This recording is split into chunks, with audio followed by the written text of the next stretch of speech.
আসসালামু আলাইকুম, সকলকে জানাই ঈদ মুবারক।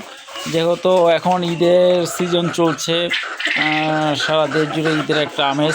তো ঈদের দিন বলে এদের একটা বিশেষ খাবারের আয়োজন করলাম। এটাকে বলা যায় ঈদের জন্য একটা স্পেশাল খাবার। সেটা হলো গরুর গোশত দিয়ে খিচুড়ি।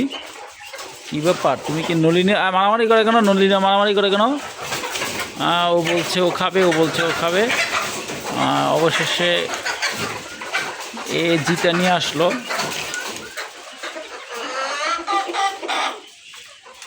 ওই জায়গায় আরেকজনে নিয়ে গেছে আরেকটা।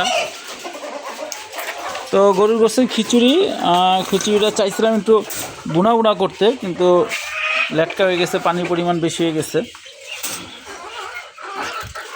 আর আমরা যেহেতু কালকে ঈদের দিন গেছে, তো কালকে যে জিলাপি দিয়েছিলাম, মিষ্টি মুখ করাইছিলাম, মিষ্টি মুখ এখনও রয়ে গেছে। দেখি দেখি দেখি ওদেরকে ঈদ উপলক্ষে জিলাপি দেওয়া হয়েছিল।